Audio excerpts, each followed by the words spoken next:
What it do? You already know what time it is, man. It's your boy, grown man business. And listen, you can tap in, you can tap out, but you know my slogan. You know what I suggest, and I suggest you tap in. So let's get right into it. Let's get right into it. Salute to everybody that's in the building, and salute to everybody that's going to look at this later on. All the truck drivers that tap in with me, all the overnight workers, they always tap in and let me know that they rocking with me, especially in the DMs. Truly appreciate y'all. You know what I'm saying? It's totally a honor to be able to be the listening material that y'all use to get through those long nights. It is what it is, and it'll be what it's gonna be. So let's get right into it. You see the title, right?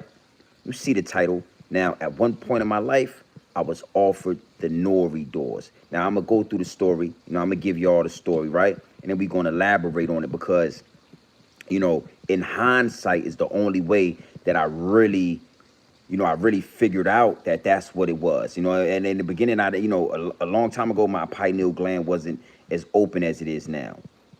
And I didn't know exactly what was going on until later on in life, until you get a little bit more wisdom, you get a little bit of more knowledge, and then you can look back and you say, "Whoa!" Right? All right, so let's do it. Salute, salute. So, you know, salute to everybody that listens to the intro and rocks with the intro. I got a lot of people that listen to that intro. They come in my DMs, they go in the comments, and they say, "Yo, GMB TV, drop that track. What is that song that you're playing in the intro? Where is that?" Right now, that's a song I did a while ago, maybe a couple years ago, and I ended up using it once I started to really create content. Once I found out that you can't use other people's music, and you playing with the YouTube algorithm, you figure out what you can do or what you can't do. And I posted it, right? So that lets you know that I used to rap. At one point when I was younger, I just was like everybody else. I wanted to be a rapper.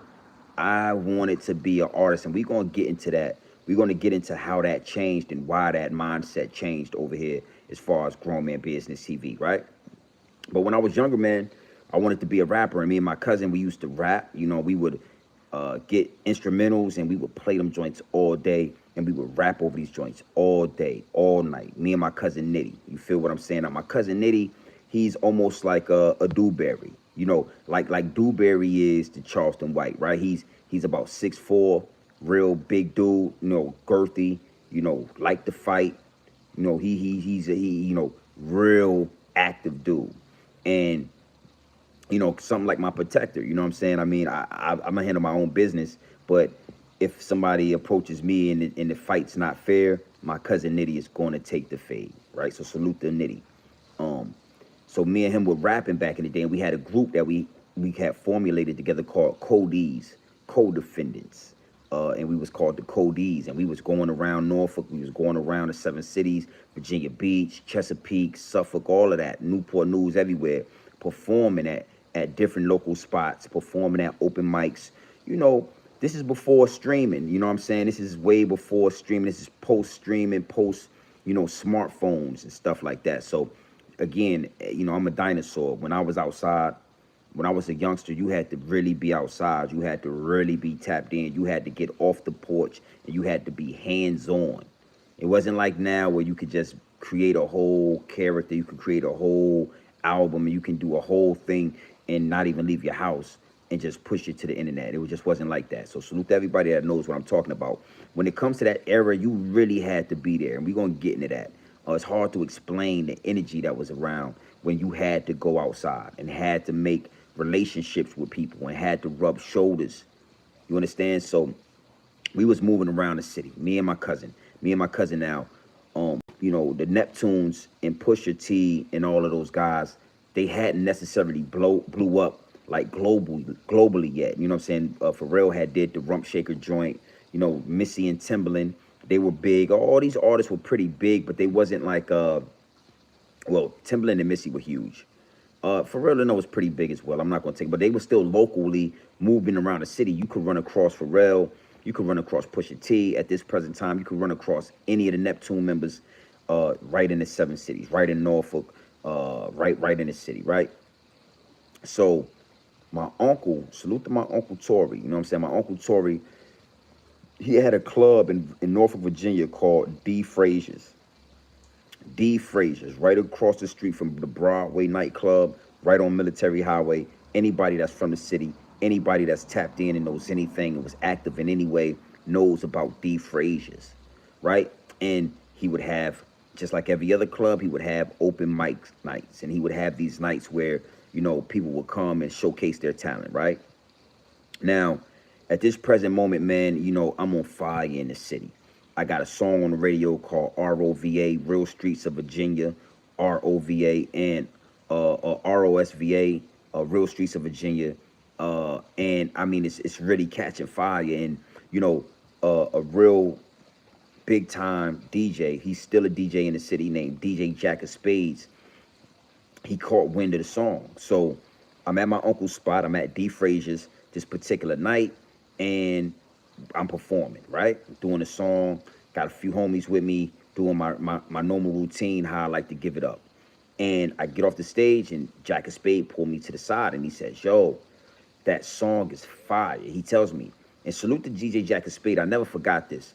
He pulled me to the side, and he's like, yo, that song is fire. He's like, yo, do you have a CD? Do you have anything like a double? I'm like, sure, hell yeah. I give him the CD. Because again, this is post streaming, this is post smartphone. Like we still had like Sprint Nokia phones. It was no smart, we could text and call. And after 8 o'clock, the text and calling was free. You might not remember that. You youngsters might not remember back in the day where it was like unlimited texting and unlimited calls after 8 or 9 o'clock. You feel me? Youngsters, it is what it is. I'm a dinosaur, right?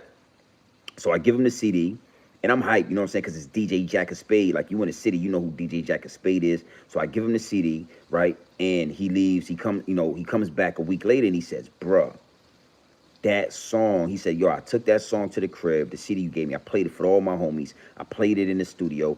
Anybody that I plays this song for, they say that it's the one. He said, yo, you got to push this song. Now, mind you, at this time, I got mad songs, so I'm trying to get I'm like, yo, I got more music, I got more fire. He like, yo, this is the one.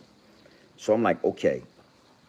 So I start to pushing this song. I start really getting behind this ROSOVA song. And I ain't gonna lie, it's a video of this joint that's actually on YouTube. You know what I'm saying? That I forgot was even I forgot was even up there. And I think I might like record it. I might get downloaded and then, but however, that's a whole nother video, right? So I'm pushing this song. Me and my cousin, I got my cousin with me everywhere I go. He raps too, but he's with me. He's like a bodyguard. My cousin Nitty, salute to my cousin Nitty.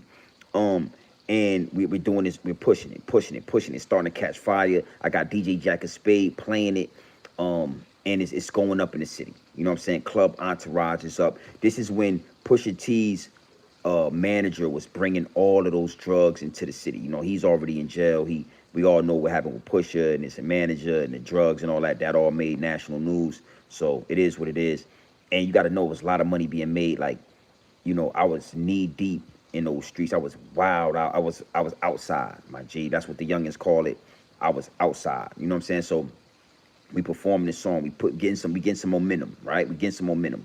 So some months go by, a couple months go by, and we're back at D. Frazier's, me and my cousin Nitty. We're back at D. Frazier's. I'm performing this song, all right? Now, here we go. I'm performing this song. It's crowded, it's packed, people know the words. I got momentum in the city. You got to understand something. Pusha was already pretty big. Pharrell and the Neptunes was pretty much doing their thing, and Pusha was like with the Clips. He was a group. So it wasn't like they was really looking for like a fresh face, you know what I'm saying? Like a solo artist type of deal. Fresh face, you feel me? Nice. That's what I thought anyway, right? So we do this song. I'm doing the song, got the crowd into it. We up. I used to I think it's time for a youngin' like me, like E, to show them how my boys do it in the streets of VA. Hey, the real streets of VA. Hey, I'm Nore for bread. Hey, look, fire song, right? I still have the song as fire, right? So we do the song, we got the crowd hype, And boom, I come off the stage. And when I come off the stage this time, just like when Jack of Spade approached me the last time, it was this random guy. Now, mind you, he wasn't random. I saw him in the building the whole time. We all seen him. You could tell he was somebody because the way he was dressed, he had like I can't remember if it was like True Religion. There's a bunch of stuff on like that back in those days that that let us know like he was getting some money, because those jeans and stuff like that, the red monkey jeans and all that, was mad expensive. Um, yeah. Salute. Yeah, D Frazier's was turned up. And he walks right up to me and he says, "Bro, let me holler at you." You know what I'm saying? I already know he's about to say something about the music, and we get to chopping it up. He say, "Listen, you're fired, my G. You're absolutely fired." He tell me, he's like, "Yo, I'm connected to everybody. I'm connected to Timberland. I'm connected to Pharrell. I'm connected to everybody in the industry. You know what I'm saying? And you it." And that's what he's telling me. He's like, "Yo, you're it." You know what I'm saying? And I'm like, "Okay, now mind you, we in the middle of the club." I done heard this a bunch of times before. I'm like, cool. So he could feel my energy that I'm just like, all right, whatever, right? So he like pulls out this, mind you, this post smartphone. So he pulls out this magazine and he shows me his face in this magazine. He tells me, so he got his name under it. And he's just basically showing me. I think it was like a Source magazine or something. And he's like, bro, I'm real deal, real spill. And if you want to get into this industry, if you want to be involved in this industry, if you want to go up, cause we looking for artists straight out of the city, straight out of Norfolk, straight out of the water. Um, Here go my number, and get in contact with me, right? So I'm like, okay, and I'll never forget, his name was Antoine. I can't remember his last name, but his first name was Antoine, right? So, we lead a club, me and my cousin, we doing what we do, and he left an impression on me. I ain't gonna lie, like, I run across people all the time that talk this and talk that, but this particular guy, the way he was pushing his credentials to me, it left a mark on me and on my mental Rolodex. So about 3 or 4 days go by, right? I almost forget. I ain't gonna lie. I almost kind of forgot. I hopped in the car. I seen the number that he gave me. It was on some paper, and I was like, "Oh, let me call homie." So I call him, and he's like, "Yo, I didn't think you was gonna call. I didn't think you was gonna reach out. We still interested. You know what I'm saying?" So I'm like, "Cool." I'm like, "All right." You know what I'm saying? So now I'm hyped, right? Because again, let me give you some context. I'm hustling. We getting money, but I'm young, and you doing all these wild things with your money, and sometimes the play don't go right. And at this particular time, man, one of the plays had went all the way left. You know what I'm saying? I was kind of like, I was staying back at my mom crib. I ain't even gonna front. I was back at my mom crib. One thing about my mom, I always had my room from when I was a kid in high school and all that. If I ever needed to come back, or if I ever needed a downtime, you feel me? I could be at my mom's house. So at this particular time, I'm hustling and everything, but I'm staying at my mom's crib, and I'm just trying to figure out. And I'm doing music, and I'm using money for the studio. It's one of those, when you grinding. That's when it seems like these opportunities present themselves. These opportunities present themselves when you're vulnerable. You feel me? And it's I don't know. I'm gonna say it's the evils. You know what I'm saying? It's just the energies. They know, right? So, he's like, "Yo, we still interested. You're fire." He's telling me, he's like, "Y'all been telling all my guys about you." He's telling me, like, I done told all these people at the studio about you. And I didn't think he was gonna call back, and I didn't have a contact to you. And he was just going down the number. So I'm like, "Yo, I'm interested. I'm with it." You know what I'm saying? Like, and mind you, I'm at my mom crib, and I really want this music thing bad, just like anybody else. And just like all these other artists that you see, I want this thing bad.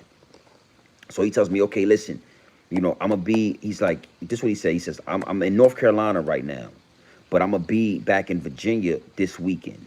He says, uh, "When I get to Virginia, I'm gonna hit you." You know what I'm saying? Because now he has my number. He says, I'm gonna call you, and I'm gonna give you the address to the studio." So now I'm hyped. You know what I'm saying? I mean, like, you want this dream you have, or what you think these rappers are. Especially back in the days, we didn't have the internet. We didn't have all this information. We wasn't privy to all this information. So you really believe these rappers own these cars. You really believe that on MTV these rappers own these houses. They had MTV Cribs and Pimp Your Ride, and URL on MTV was like the thing. It was the only outlet we really had to this music thing. You know what I'm saying? You youngsters just wouldn't understand how it was back then. So so now I'm hyped. And then before we get off the phone, I tell him, listen, I'm gonna come with my cousin. He raps too. Maybe you want to hear him too. You know what I'm saying? And maybe you like him. Cause I'm thinking everything is on the up and up. I'm thinking everything is what it is. You know, I'm thinking that this is the process, and I done put the work in, and I'm grinding in. This is the fruits of my labor, right? So he says, cool, man. You know what I'm saying? He's, you know, my name at the time was Easy Money, right? Easy Money, right? And, you know, uh, it stood for like, when people would ask me, what's your name stand for? Why you call yourself Easy Money? I would say, you know, if you're doing what you love and you're making money doing what you love, then that's not work. It's easy money. If you're doing what you love and you're making money doing what you love, then it could never be work. It's only easy money. And everybody that, you know, people love, they latched on to it. I had this whole formula. They love that, right? So he's like, easy, you know what I'm saying? He's like, yeah, sure, easy. Bring your cousin with you, and we're gonna see if he's nice. We're gonna see if he's what he's down with. We're gonna see if he's with it. And that's one thing he kept saying, you know what I mean? Now mind you, in hindsight, I'm able to, you know, dissect these things. In hindsight, I can look back and be like, you know, but he just kept saying, you know, we're gonna see if y'all with it. We're gonna see if you with it, you know what I'm saying? And I'm thinking like, you already know I'm with it. Like I'm nice. I'm thinking he talking about the music, I guess, right? So boom, the whole week going by, me and my cousin, we getting up every day. I'm hyped, bro. Like I'm thinking I'm about to be like, I don't know, like the next thing. I really want this thing, right? So Friday comes, I'm moving around the city. I was in Portsmouth. I'll never forget it. I was in Portsmouth. I had just made a sale. I had made a sale for like 450. We was getting money. Uh, and I get the call on my little Nokia joint. I had like a little Nokia Sprint joint. You know what I'm saying? Those phones, these joints was like walkie talkies because they wasn't really like smartphones. But anyway, that's a whole nother story. So boom, I get the call. You know, Antoine calls me. What's going on, Easy man? You all right? What's going on with you? I'm like, yo, I'm good. Everything's smooth. I'm in the city right now. I'm ripping and running. What's going on with you? He said, listen, I'm in the town. I just touched down. I'm gonna be at the studio tomorrow, and let's line everything up. So boom, he tell me, look, this is the address. He gives me the address. Now, mind you, the phones, we didn't have navigation on the phones yet. The phones didn't have navigation on them yet. So I'm writing all this stuff down. He gives me the address. I got his number already. And he's telling me, listen, you know, bring your cousin, you feel me? And meet me there, meet me at the studio about like 8:30, 9 o'clock, in between. Cool, no problem. And we gonna be on, we gonna be on time. I'm moving like I want this. I keep saying that I want, because just like all other artists, you really want this thing, because the narrative that's been sold to you is so sweet, man. You just want it so bad, and little do you know, these rappers aren't who they are made out to be. These rappers aren't rich. These rappers are not bosses. We're gonna get into that, right? So boom, uh, Saturday comes. I got my cousin with me. I'm dressed. I done got fresh. You feel me? My cousin fresh. We done blew a whole bunch of lobster and shrimp. We done blew a whole bunch of loud pack hydro. I think it was like hydro and haze at the time, right? So we sky high like that light bill. We high like a light bill. Um, and we pull up. Now, mind you, we get I got the map. I got the map quest from my mom crib, so we done printed out the whole address to find this place. We done printed it out, and I got the paper, and we end up we end up at this studio. We end up at the studio. Now, mind you, it's in an industrial area, right? Which is cool. That makes sense. And it's like a big ass warehouse. Like it's a huge warehouse, but it has no windows. So I'm not sure if we even in the right place. I'm looking around and I'm like, man, this can't be the right place because there's really no cars there. It's an industrial area. Look like everything is closed. I mean, it's industrial. You know what I'm saying? So at night, nothing's open there. And I'm like, man, we might be in the wrong place. So I'm about to start calling Antoine. I get to texting it in and getting through the call. Boom, a door opens up, right? This door opens up, right? right in there. It's like a warehouse and shit. The door opens up, and it's Antoine. He got the chains on. He got all the clothes on. He looking the part. You feel me? So I'm like, yo, there you go. Boom. Cut me and Cuzzo. Now, mind you, yeah, my wheels was turning, but at the same time, I want this so bad, and I understand that this not gonna be a regular studio because he said he rocked with Timberland. He's in the Source. You got to understand how prevalent the Source magazine was at this time. He's in the Source magazine. He's showing me all this stuff. So I'm like, okay, cool, no problem. We get out the car. Now, before we go in the studio, I want to say this, right? I used to be a big Jay-Z fan. You know what I'm saying? When I was younger, man, all I listened to was Jay-Z because somehow, some way, I thought Jay-Z was going to turn into Kanye West, what Kanye West is now. Salute. I thought that Jay-Z was going to, because his rhymes said that he was going to become the revolutionary. My mind is infested with six thoughts that, I can go into all his lines that let me know that in due time he was going to be what Kanye West is now, but it was the total opposite. We all know that he has a leash on, right? So I studied Jay-Z. And like what I learned how to do, I didn't write my rhymes in my head. I still liked the pen and pad when I was by myself. And I was in my safe place, you know what I'm saying, wherever I was at. I would write my rhymes and then I would memorize them to the point where I could have 5, 6, 7 rhymes memorized in my mental Rolodex and just have them there. So we went in there and I didn't have a notepad. My cousin had his notepad. I didn't have a pen or paper. We walked right, so mind, we get out the car, I don't have nothing in my hands. And he's, come on, boom, boom. He's telling us to come. So we walking towards the door, boom, we get over there, we dap him up. What's up, Antoine? What's going on? He said, what's up, dude? He's a cool dude. He was a cool dude. You know what I'm saying? Real cool dude. And, he brings us into the studio. So we get into this building, right? Close the door. Soon as we turn a corner, you can see it's lights. You know what I'm saying? It lights up and it's platinum plaques, platinum and gold plaques everywhere. Everywhere. When I tell you it was platinum and gold plaques all over the wall, so I knew we was in the right place. I was like, yo, it was like a dream. I could not believe it that I had wrapped myself. I had literally wrapped myself into this position with Antoine and my cousin in his studio with platinum plaques, Timberland, the Rump Shaker plaques, Dr. Dre, all these platinum plaques all over the wall from songs I know that I hear on MTV all the time. Britney Spears, Michael Jackson. I mean, it was real, right? So we going down this hall of platinum plaques, right? And I'm looking around. He's in front of us. He has his back to us, and like I'm looking around. I'm a youngster. I'm just in awe at being in this studio. And I'm looking around and I see like some bathrooms over there. So that's cool. That makes sense. It was like some bathrooms. Then it was like some like meeting rooms, some board rooms type joints. It was like rooms with like big tables and chairs. It was board rooms. Now mind you, this warehouse had no windows, bro. So it was lit up. The lights on the inside was like lit up because there was no windows on this joint, right? It was like seclusive and like cut off to everything, right? So we walk and I see like the board meeting rooms and it's all making sense. I see like phones on the table, right? And then I'm looking this way and I see like bedrooms.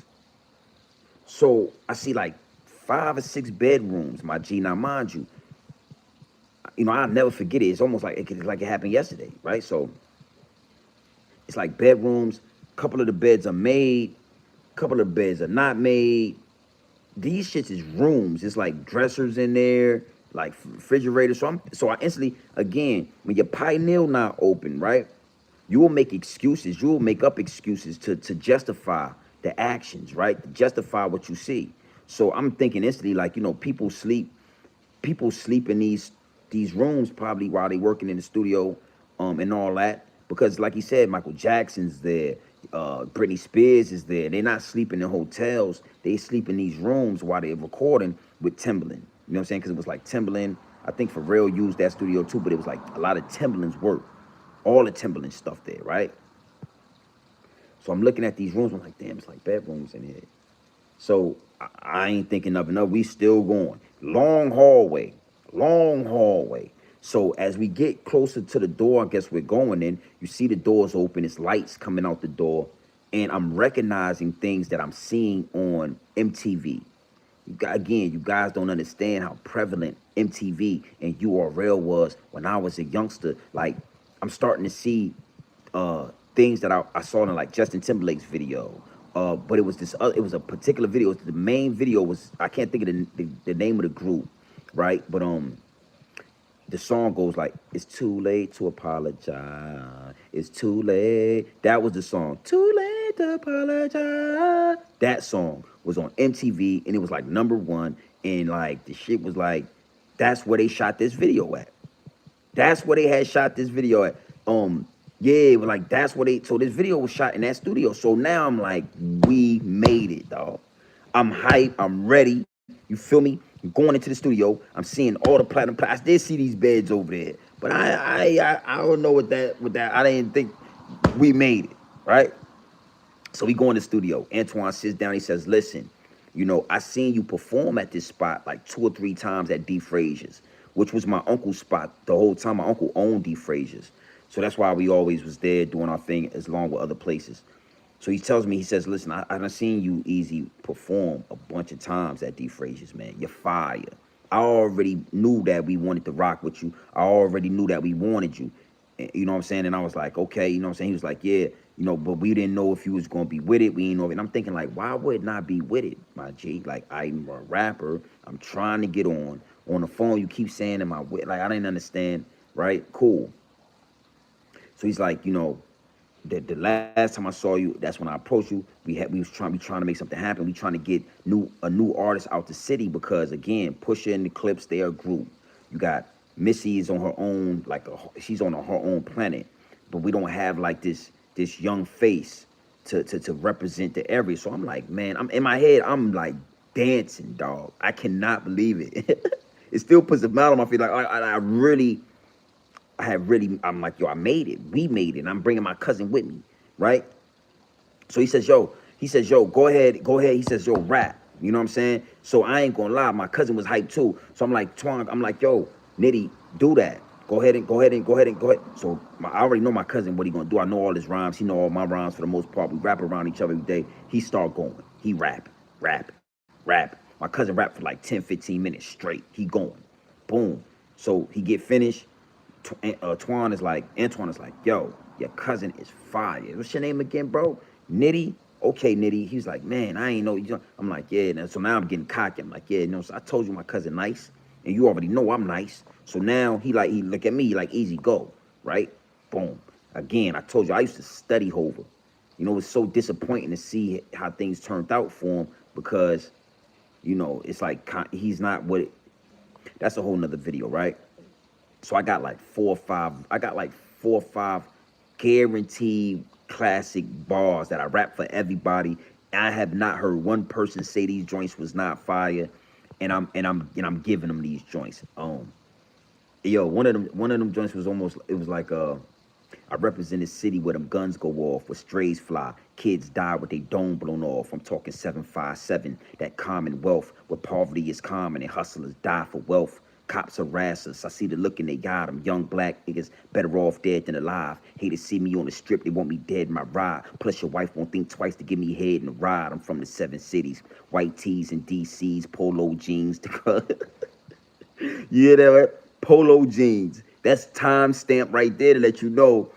Yo, it's just like back in the day. It was white tees, DCs, Air Nikes, DCs, and polo jeans, and the 45 right under the seams. Like, so he's in all now. Antoine's like, yo, fire. I already know it. So he going crazy in the studio. So we all now, mind you, after I rap, I'm telling myself like, this is stamp. We good. We in. Like, I ain't dropped the ball. I didn't stumble a word. I didn't flip nothing. It said fire. So in my head, I'm already like, yeah. I'm feeling like that. So this way it goes left. So he said he's around the studio. He's liking like Puff Daddy. He's like slamming stuff down. Yeah, that's what I'm talking about, right? And then he turns around and he says, man, easy man, you like the Virginia Nas. You like a Virginia Nas, man. Lyrical like a Virginia Nas. He says it like that. And I'm like, I got this. I'm just hyped now, right? And then he sits down and he says, have you ever heard of Soldier Boy? So I'm like, Soldier. So mind you, I had heard of Soldier Boy. At this present time, you know, Soldier changed. This is the thing, right? Soldier Boy shifted the whole landscape of rap. Like the way he did, like using the digital stuff platforms and manipulating the songs to make you click on them. And, you know, he had really changed the game. And at this time, it was the you, wait, watch me, you. Like, and you got to know, like, all of us real lyrical dudes was looking at Soldier Boy like us, like, yo, what? What? We couldn't believe, like, what? So he sits down and he says, have you guys heard of Soldier Boy? So now it's like it's like all the music and everything hype, and it's like a Soldier Boy. My cousin instantly says, my cousin said, yeah, yeah, yeah, I heard it. I heard of Soldier Boy. We heard of Soldier Boy. He looking at me like, you heard of Soldier Boy? We should be on the radio all the time. So I'm like, Soldier Boy, I'm playing dumb, right? Cause again, now my wheels is turning, and I can't stop them from turning. My whole energy changed. The whole aura of the room changed when he said that. Have you heard of Soldier Boy? So I'm like, oh yeah, you talking about the Superman guy? I'm talking like Superman, like you, like Soldier Boy, like you, right? He like, yeah. Now Antoine, now he just as hype about Soldier Boy as he was when I was rapping, and he says, yeah, yeah, yeah, yeah, yeah, Soldier Boy, you know what I'm talking about? Yeah, you know what I'm talking about. He says, listen, man. This is what he told me. He said, this when everything changed for me. He said, yo, listen, you like a Virginia Nas, but that's played out, man. That's not what's in right now. That's not what's in. He said, Soldier Boy is what's in. He said, Soldier Boy is what's in, man. He said, I'm telling you, you nice, but I'm telling you, like, Soldier Boy, that's what we trying to do, like a Soldier Boy type of thing. So now, again, I really can't hide my facial expressions, but I'm trying to, because I don't want to, like, turn this dude off, because I want to get in the industry. I want to be on. I want to be a rapper. And listen, before I go any further, right, my next video is going to be about rappers. In fact, we're going to get into that. We're getting into that. I'm going to explain that to y'all in a little while, right? So I'm flabbergasted. I really don't understand what's happening, right? And went from I'm a Virginia Nas to have I heard of Soldier Boy. So this what Antoine says. He says, that's what we're looking for. That's what we need. That's what we want. He said, listen, man, you're nice, Easy. He said, listen, man, I'm gonna tell you like this, man. You can make a song about anything. You can make a song about tampons. If it sounds like, but just make it like Soldier Boy made the Yule song, and we could do something, my G. We can do something. He said, are you with it? And my cousin instantly like, yeah, we can make songs about tampons. He looking at me like, make songs, man, we can make songs about anything. And I'm like, make songs about tampons. I'm like, damn, I don't understand what's going on. Now, Antoine is watching me the whole time. He's watching to see what I'm going to say. He's watching to see how I'm going to react. And we're going to get into that. So I'm like, I don't know, man. Like, Soldier Boy, like, Soldier Boy was not Lil Draco at this time. He was making a lot of money, but nobody respected him. And we all was like, this shit is bogus, it's corny, right? So he's watching me, and I'm like, yo, I'm like, yeah. So I finally come to, I'm like, yeah, we could do something like that, I guess. You know, we can make a song about like Soldier Boy. Now, but I'm like, okay, now it's just the awkwardest moment, bro. These minutes was feeling like years, bro. And I'm like, yeah, we could do a song about tampons, I guess. You know, I'm looking at my cousin, I'm looking at Antoine, and I'm thinking. And the whole time, I remember his eyes like being stuck on me. Like he was just like, are you with it? Are you with it? And he was like this. And he watching me, right? My wheels is turning. I don't know what to really say after this now. I'm lost for words. I really just want to leave, right? And then out of nowhere, he says, y'all guys go ahead and go back to the house, man, to wherever you came from. And, you know, call me in a couple days, man, if you could get something like Soldier Boy, like a song like Soldier Boy. I mean, when he said that, it was like a breath of fresh air because it was an exit. I just was ready to leave. My cousin was looking like, I don't know, he was almost like he was looking mad at me, but I didn't understand. I couldn't comprehend what happened so fast like that. You understand? Because I ain't with it. You understand me? Because not just because I ain't with the song making, but I'm gonna get into. I'm gonna explain this to you. But I ain't with it either way. And Antoine smelt that, and when he smelt that, and he realized that this dude ain't with it, he told us to go ahead and leave. Go ahead and leave, man. Go to the studio, make a song about Soldier Boy. Nah, not even that. I'm gonna let you know exactly what he was trying to do. But it wasn't even that's shortchanged. It's stunting my growth. That's the least. That's the least of it. But let me finish, right? Let me land the plane. So he tell us, when he says that, I say instantly, yes. Now I'm feeling relaxed. We getting up, we walking towards the door of the studio. He's leading us past all these bedrooms, and I'm like, yeah, most definitely, man. We gonna get into the studio in a couple days. We gonna get a song done that's like Soldier Boy and tampons. I don't know, you know what I'm saying? This shit was just wild to me, right? And I'm like, yo, we gonna get back to you. And he's like, cool. He's like, cool, but listen. He's like, don't ever come back to the studio. Don't come back to the studio unless I tell you to come back to the studio. And he was like, before y'all leave, y'all gotta sign this paper. You gotta sign this paperwork that say you will never come back to the studio. And I'm like, sign a paper. Bruh, I'm like, what? In my head, now mind you, but in my head, I cannot understand. I'm like, man, what?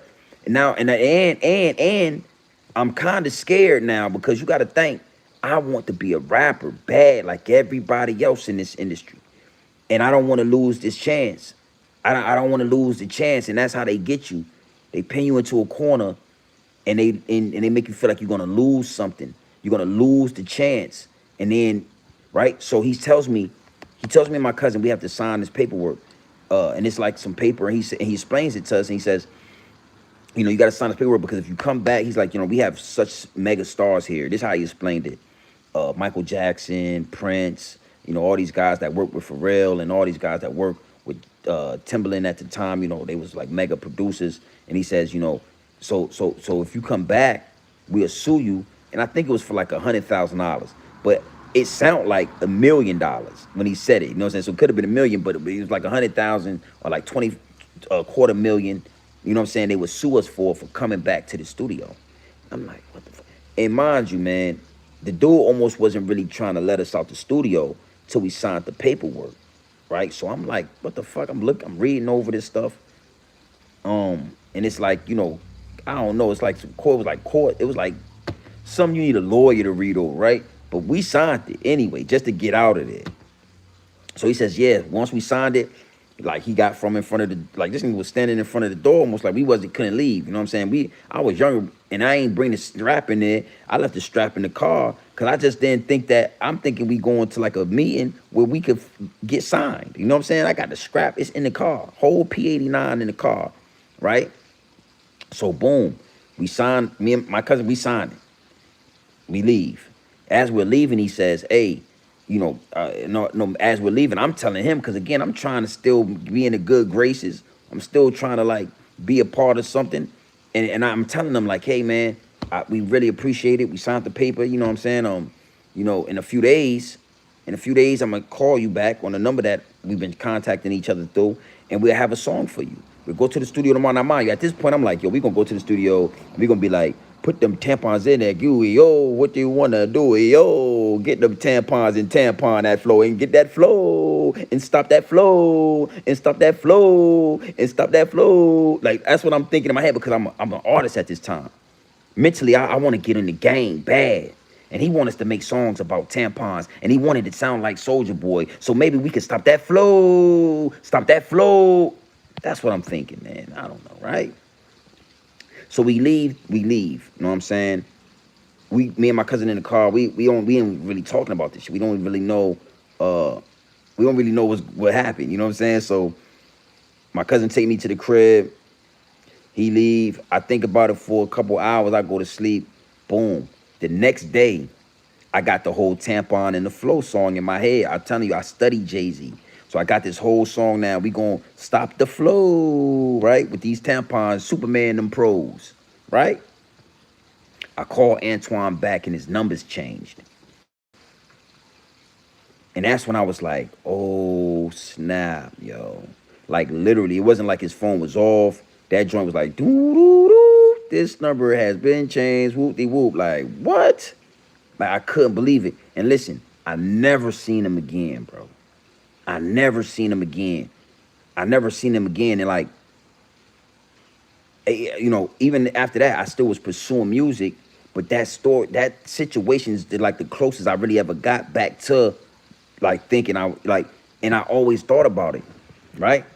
So nothing happened, but like in the title, what you see is the doors was offered to me. So now let's get deeper into this angle. Let's get deeper into why I brought y'all here, why I'm even speaking about this, right? So years go by, years go by, years go by. I'm doing music. I'm still rapping. I'm starting to grow as a man, though. And I moved to Philadelphia. I'm getting a lot of money in Philly, working on a Navy Yard out there. And rap is just like a hobby thing now. You know what I'm saying? And the older I get, I realize that I didn't really want to be a rapper. I didn't want to like dance on stage for y'all. I didn't want to sing songs for y'all. I really just thought that rappers were bosses, and I always wanted to be a boss or not in control of my time, right? And I thought that rappers, had control of their time. I thought that rappers were rich. I thought that rappers were bosses, and come to find out that they're not rich. Come to find out that they're not in control of their time. They actually have a strenuous schedule, especially when they get those advances and they got to drop them albums. They have mandates and all of that. So I realized like I don't want to be a rapper. I just wanted some of the things I thought rappers had, and then come to find out, rappers didn't really have those things, right? And all the while, as I'm getting money and I'm growing further and further away from hip hop, and I'm growing further and further away from wanting to be a rapper, that experience with homie Antoine always plagued my mind, bro. It just always plagued my mind. And then soon enough, I became, I guess, woke, that you might say, right? My pineal gland began to open up wide. I began to be separated from the sheep, the 85% of the sheep, right? And then I'm not leading the sheep. So I began to become a part of the 5% of people that just could see the whole world spectrum. Almost what leads me up to being Grown Man Business TV today, because I like to create content. It don't have to be rap. It could be content, any kind of content that I'm into, I like to create. So if you notice, I don't just make these videos and post them, but I have a whole intro. I have a whole outro.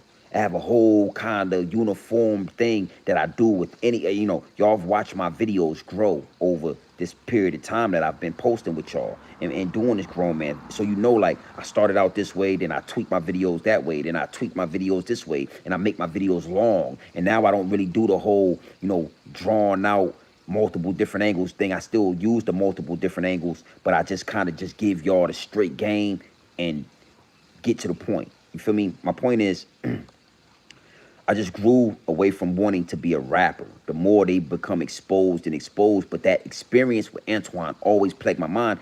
And in hindsight, I was able to break down exactly what happened. A lot of clarity came to me when I was able to really see. So let's go back to what happened, right? Let's go back. Just rewind it. Y'all already in the building. Salute to all 51 of y'all that's in the building, and salute to everybody that's gonna tap in afterwards, right? Because the analytics say a lot of people come in afterwards and check these videos out. Me and Antoine sees me, right? He's watching me. He said he saw me 2 or 3 times performing, and I never seen him, but he saw me, right? And he finally approaches me. We exchange numbers, and we start kind of communicating. And he's always asking me if I'm with it.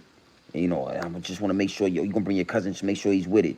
We want somebody new out the city, but we just want to make sure they with it. And I'm like, with it? I'm never putting two and two together because we don't have this information. We don't have this social media, right? So we get to the studio, me and my cousin. He opens the door, he lets us in. We're walking down the hall, I see all the platinum plaques, which solidify that he is who he is. It certifies that he is who he is, right? Or is who I think he is, or who he's supposed to be. It's giving some certification. It's giving it's giving some concrete to who he's saying he is, right? All these platinum and gold plaques, and he's in there. He got the key, and it's nobody else that we can see that's in here, and it's just us, and he's able to do that, right? The boardrooms in there, with the phones and all that. You know, that seemed like that was in place. I guess there will be boardrooms. First studio I ever been that had boardrooms, but it was the first $1,000,000,000,000 studio I ever been to anyway, right? The beds, man. The beds always stuck out to me. It was like two beds that wasn't used, but the rest of them joints, yo, they wasn't like beds that looked like, they wasn't beds that looked like somebody just was sleeping in there and like rolled over and, you know, swiped the covers off and got out the bed. These beds, these covers was like wrinkled up. These covers was like sex was being had in those beds. You know, when you get in the hotel room after the club, wake up in the morning and you and Shorty leave the hotel after y'all did what y'all did all night. The bed look crazy, right? The bed just be, you know what I mean, wrinkled up. That's how them joints was looking, be like it was like sex or something was being had. Okay, then we go into the studio and it's like this $1 trillion studio where all these Justin Timberlake videos that I seen on TV was shot there. So we have been primed now. You done seen all this stuff. Your subconscious has seen it, but in your mind you want to be this rapper. You want to be this rapper now. Let's get deeper into this. We get in there. He tell us to rap. The whole time he tell us to rap, he already know what he want and what he trying to do. But he got us thinking that he really listening to us rap and that we, you know, he already know we nice. He can't take that away from us. But he got us sitting there like he don't already know what he about to say afterwards. You understand me? So my cousin rap 15 minutes. I give him some bars. I'm talking about I'm spitting fire for him, hot fire. I'm giving it to him. You know, I see him watching me. I'm giving it to him, dog. Because I'm thinking like, I'm rapping for my life right now. I'm rapping for my life right now. That's how I'm feeling. So I'm giving him these bars, right? I'm pouring my soul out, you know, in the studio. Then the Soldier Boy thing comes. Now, mind you, I'm thrown for a whole loop because I don't know about the industry. I don't know, you know, at this time, I don't know anything about the industry except for what I see on MTV. Come to find out, all them Pimp My Rides was not they rides. Come to find out, all those cribs they had on, what was the joint called? Salute. The one joint like come to my house or pimp, come MTV, check out my crib, whatever that show was. Y'all all know it. If you know, you know, right? But those cribs was all rented, and those wasn't really they cribs. Even Lil Wayne's crib that he showed off on that show wasn't his house, come to find out. You feel me? So we don't know these things. And MTV cribs, there you go, salute. And again, when you have hindsight, bro, when you awake and your pineal is open, it's all clear. When you can see through the smoke and mirrors, it's all clear. So this is what he did. He said, yo, listen, we want something like Soulja Boy. He knew I wasn't like Soulja Boy. He knew we didn't rap nothing like Soulja Boy. We was actually lyricists. We was actually nice. He called me a Virginia Nas, right? And then he turns right around and he says he wants Soulja Boy. Now, this is where it gets deep, it gets wicked, and it's always deep in a rap where you scratching the surface. And here at Grown Man Business TV, you already know we definitely scratching the surface. This is where it gets deep at. When he tells me that he wants a Soulja Boy and he wants a song about tampons, I didn't respond the way I was supposed to respond to let him know that I was with it. See, it took me years to figure this out. It took me years to really understand what transpired. And I'm gonna give y'all some game in a few minutes, but let's just stay right here. What he wanted me to do was say, make a song like Soulja Boy. Listen, Antoine, we will do anything. Antoine, we will do anything you want. Sing however you want. Make any kind of song you want. We will do anything. We will do anything. Because we want to be in this industry. We want to be rappers. That's what he was expecting. That's what most of these rappers do. Puffy, all of them run this game on these rappers. And they put you in a position to see if you're willing to do anything. They put you in a position to see, because I remember him asking, like, you got a crib out here, this, that, I'm like, nah, I stay with my mom. I'm hustling. You feel me? I'm running the streets. He knew my whole situation because I just thought that he saw something in me and he was, we was about to take it to the next level. So he knew like I was hustling. He knew what I was into. He knew I was a street dude. He knew that I was, and he knew I was vulnerable because of that. Because if you're staying with your mom and you a hustler and somebody comes with an opportunity for you, then you going, you know, 9 times, a lot of these guys, they'll do anything for the opportunity. So when he told me about Soldier Boy, what he wanted from us to sing about, if I would have said, yo, I will do anything, man. I'll do anything, man. You know what would have happened? He would have said, you know what, listen, that's what I wanted to hear, Easy Money. That's what I wanted to hear, anything. So now, mind you, like I said, it was an awkward feeling in the room. When he said the Soldier Boy statement, when he presented that, for me, everything turned weird, bro. And like, I feel like now in hindsight, I could say confidently, the evils had entered the room. The evils had entered the studio. You know, that wild face, that laughy face, that laugh now, cry later face. It was like, that's what was in the room, bruh. And because I wanted to be an artist so bad, I was ignoring it. But it was right there. It was right there. And, you know, most of the, you know, again, I'm sitting there like, what the fuck? What? I'm trying to hide the expression, but I can't. I can't hide how I'm feeling because I can't believe he just told me that I'm a VA Nas, but he wants the Soldier Boy out of me, right? And again, like I told y'all, he was watching me. I mean, he didn't blink one time. After he ran that Soldier Boy thing past me, he was looking at me like, oh, you think you could do it? Okay, well, let's. Do you think you could do it, or will you do anything? It was like that kind of energy. And when, you know what I'm saying? When he noticed that I was taking too long, I basically was taking too long to really just say I'm gonna do anything for it, right? When he noticed that, he smelt the grown man business TV in me. You know, that was always in me. I didn't have a name for it back then, but the grown man business TV was always in me, and he smelt that. He's not gonna walk through the LBG 123 ABC community door because that's like that's like one of the easiest doors. These dudes would rather walk through the LBG 123 ABC community door than to sacrifice their homie, bro. Than to sacrifice somebody that they love, because you gotta, you know, you heard what Nore said. You either gonna sacrifice something, you gonna do the LBG 123 ABC thing, or you gonna do your own thing. And a lot of the times it ain't really you do like this, a dude like him, Antoine, or you know, whoever else, right? That's in the industry, that's higher ups and elites. They literally be the ones that want to give the fellatio. If you know what I'm saying, they the ones that get on their knees like allegedly like Puffy.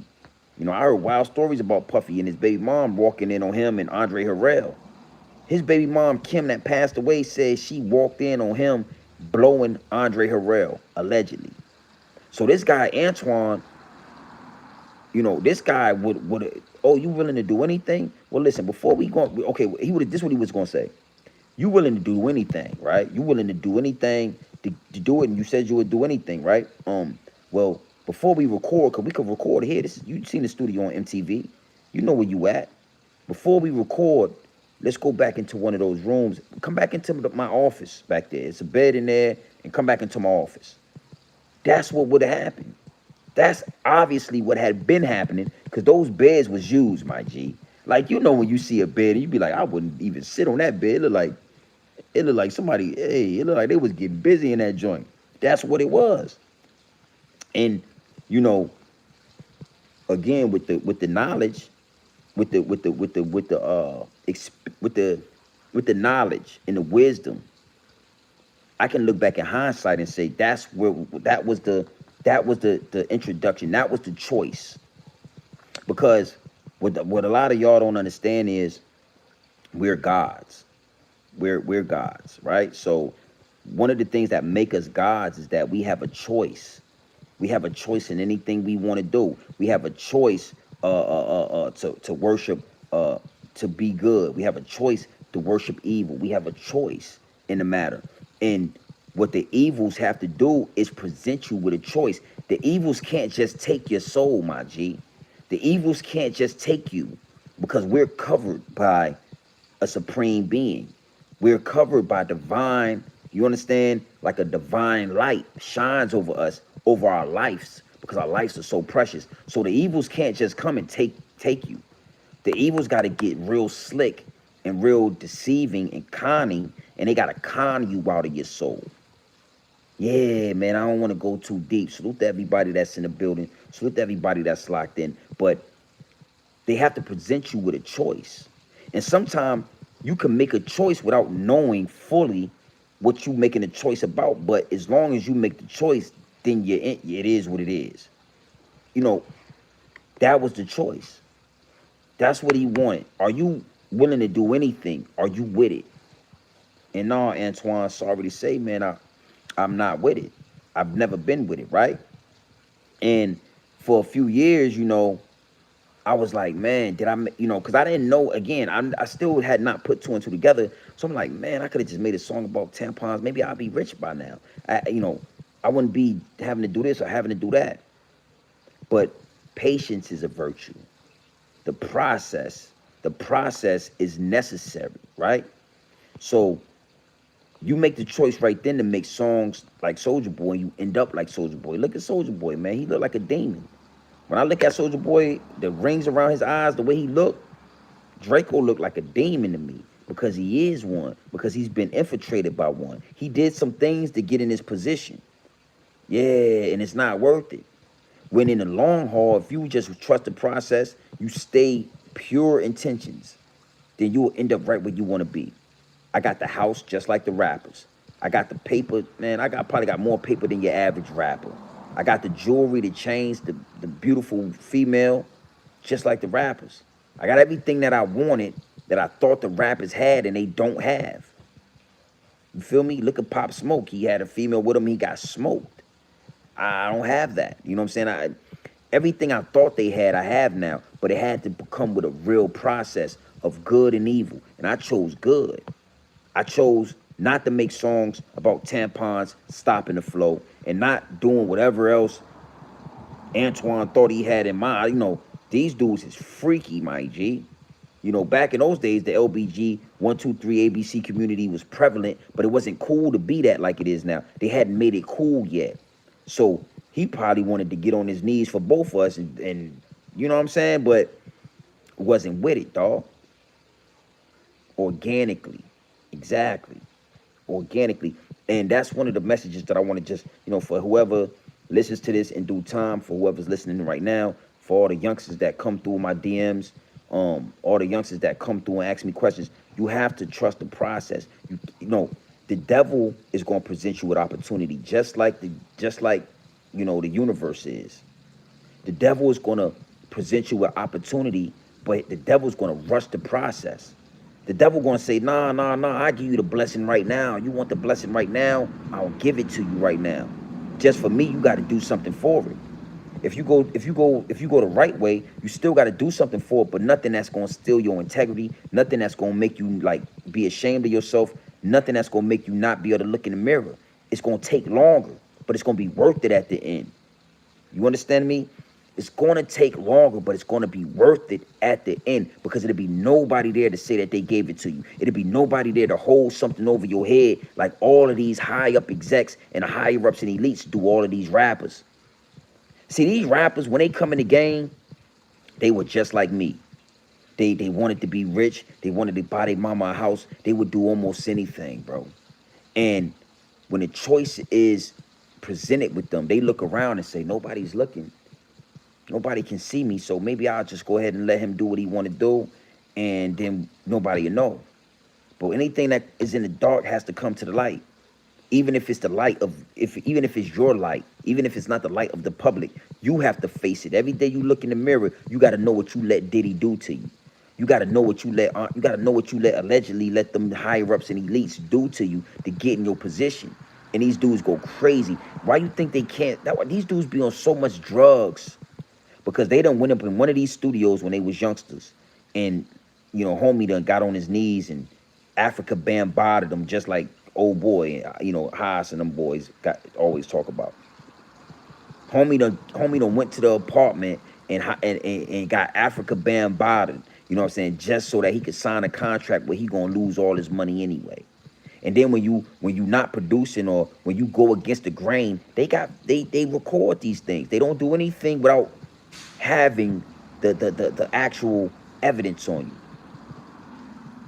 Yeah, man. Discipline. in patience. And I can say that now because when you're young, the time moves different. The time doesn't move the same when you turn 40. It doesn't. It's moving real fast, and you feel like you got to do everything now, and you feel like you don't have tomorrow, you don't have next year. You just want to be rich. You just want these things, and that's why they. That's why in the music industry they shoot for the youngest people. If you can rap at a Bow Wow age, they love you because at a Bow Wow age they can get your mom to sign over the consent, and you can't really make conscious decisions. You can't make solid decisions at that age. And once they get you in one of those rooms, bro, you done after that. You done after that. Uh, so yeah, you gotta.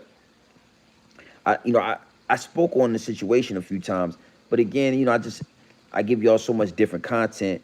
Um, I feel like I want to give y'all some stories. I got a lot of stories from the 757. I got a story that I had with one of my homegirls. Uh, uh, that she was introduced and presented with a Nore door. And guess who presented her with that Nore door? Ray J. That's going to be my next story time. I'm going to tell you guys how I encountered Ray J. I ran across Ray J in the city, and he offered one of my homegirls the Nore door. He offered one of my home, and it's a deep story, man. It's ill. Y'all gonna like that one too. Yeah, yeah, yeah. Y'all gonna like that one. Shorty still, we still cool. I'm not gonna say her name. I'm gonna give y'all the story, then I'll be able to give y'all the what she's doing right now and how everything panned out. So in due time, I just realized I never wanted to be a rapper. I was young.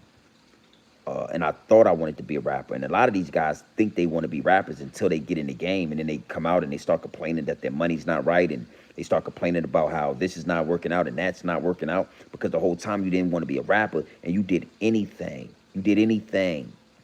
That's what they want you to say. My next story time is going to be about Ray J. Off Ray J. Yeah, my dog. I gotta tell the story about you. I was very big in the city. I ran across a lot of artists. I used to, when Neo used to come into the city, his road manager used to come get his smoke for me. I was like a 2 Chainz. I was almost like a 2 Chainz of the 757. When a lot of celebrities was coming in the city, due to my ties with Breezy, I knew a lot of people. But when this situation happened, I hadn't met Breezy yet. Um, I hadn't met Breezy yet for real. When this situation happened. But yeah, that's gonna be the next one with Ray J. We're gonna get deep into Ray J because the story with Ray J, it kind of, what's happening with him right now is a prime example. A prime example of why you have to not be willing to do anything, man. The stuff he did with Kim K, look how that's affecting him and his kids and all that now. You feel me? So yeah, we gonna get into that. But yeah, man, Antoine offered me the doors. And I didn't know there was doors there. I didn't know I was being offered the doors, but what I did know is right and wrong. And what I was willing to do and what I wasn't willing to do. And even still, I still tried to call him back because I was gonna make the song for the tampons, but that ain't what he wanted, was the song for the tampon. He wanted me to tell him in that studio I was willing to do anything. I just want to be in this industry. Please, I'll do anything. And then he was going to shoot what he thought he was going to shoot. You feel me? So yeah, man. That's the story right there. That's the story of the doors being presented to grown man business TV, my G. It is what it is, and it'll be what it's gonna be. Now listen, listen. Uh, yeah, you understand? Go look at recent interviews with Ray J and look how. Now, mind you, a lot of you youngsters wasn't even around or wasn't old enough to understand what was going on when Ray J dropped that tape. Oh man, sexy. Can I just part? Let me tell y'all something. When I was in high school, right? When I was in high school, a lot of people used to say that I look like Ray J. You look like Brandy's brother. They used to like joke me. I hated that. I hated it. I hated it, right? But when Ray J dropped that Kim K tape, oh, it took me to another level. It took my yo, look, boy, they was throwing the coochie at me because what Ray J did in that tape had never been seen before. Well, I never seen nothing like that. I mean, we would literally watch. Kim K swallow this man. You know what I mean? And then now the girls was going from, they went from, oh, that's Brandy. They went from telling me I look like Brandy's brother to asking me, yo, are you like Ray? And I'm like, yeah, nigga, we look the same. We the same height. I'm built just like that. Guaranteed. Oh, guaranteed. Well over 8. They was throwing it in my.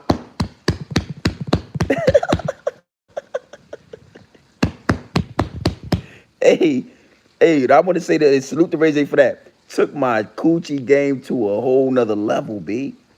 I mean, man, like I didn't even have to try no more, dog. They was beating my door down.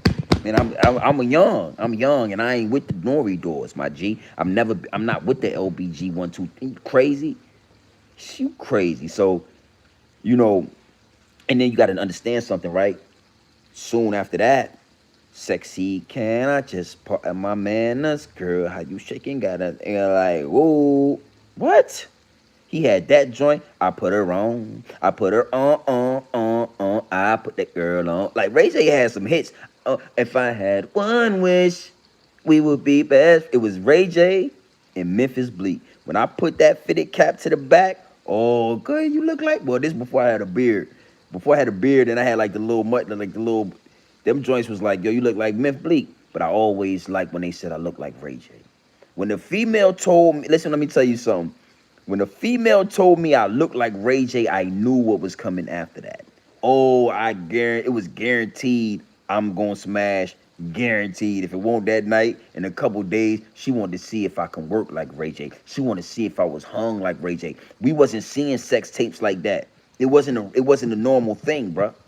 But fast forward to now, and look at Ray J's interviews. Look at how distraught he is at the fact that Kim K and her mom are trying to say that he made her, or he coerced her to do those tapes.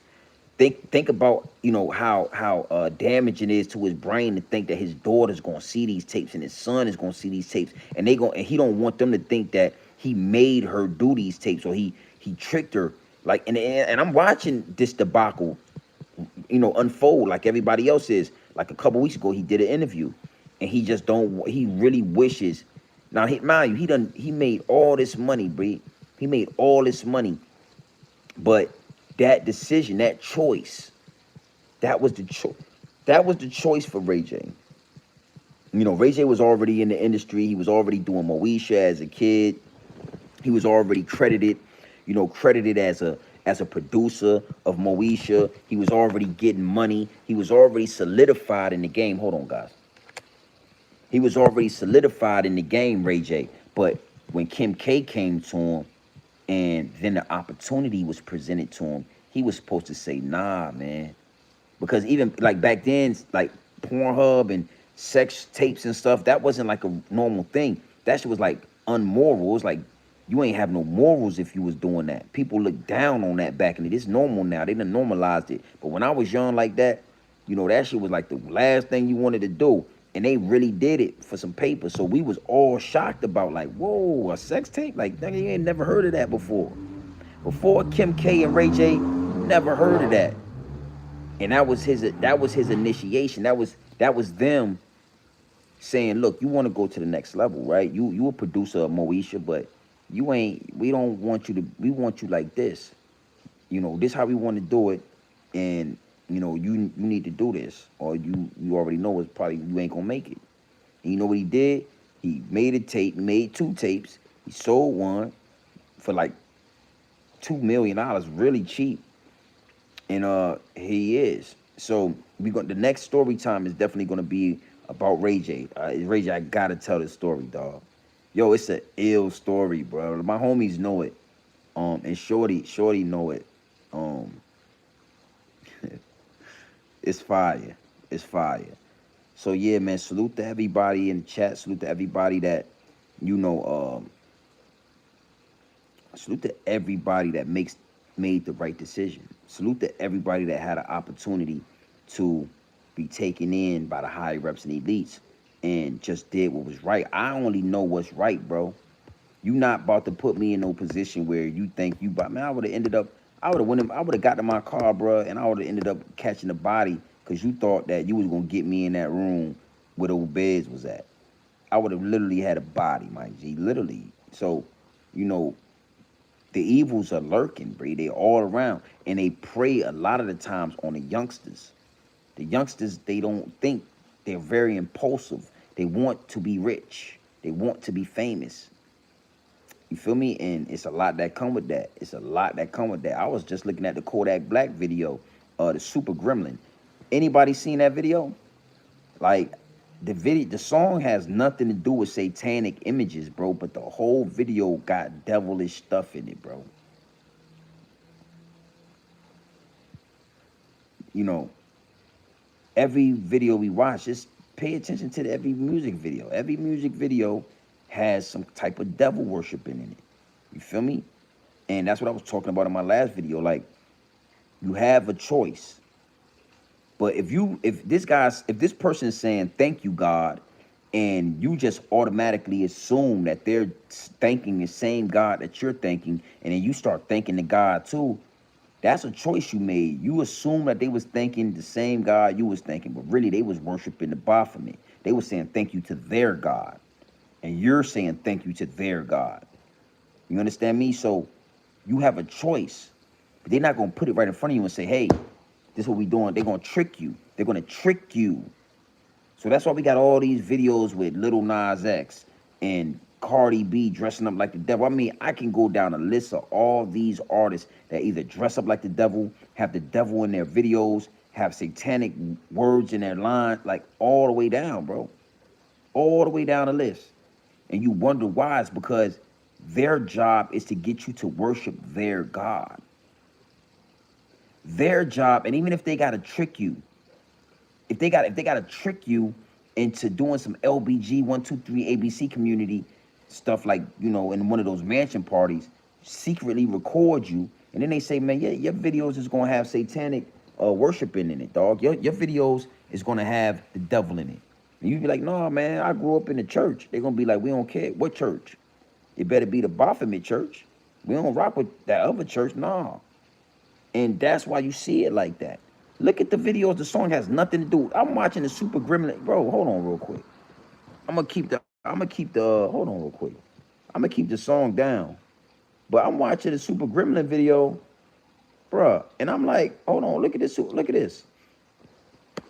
Look at this video, B. Hold on, rock with me real quick. Rock with me, guys. Where y'all at? Oh, I see y'all. Hold on. Let me get, look at this. Watch this. You already know I don't get my charts to write on, but this is 96-inch computer screen. This is a 96-inch TV screen. Look at this video. Look at that. Look at that. Why was that in the video, B? Hold on. Why was that in the video? Look at this, guys. Look at this. It's Super Gremlin video. Why is that in the video? Why is that in the video? You understand what I'm saying? Why is that in the video, dog? Look at that. Why is that in the video? You know what I'm saying? I mean, I'm just saying, bro, you know, now you already know how I give it up. Is it me, though? Because we not rocking with that over there. We don't rock with that. No, we not worshiping the same God, my G. We not worshiping the same God, my G. It's wicked. It's wicked. It's wicked. It's wicked, dog. Why is that in, bro, why is that in the video? You got everybody singing the Super Gremlin song, and look what's in the video, dog. Hold on. Look what's in the video, dog. Look who he with. Look who he worshiping, dog. Look who he worshiping, man. I got to get the whole screen in there. This is 96-inch screen I got on the wall right there. Look who he worship. Look.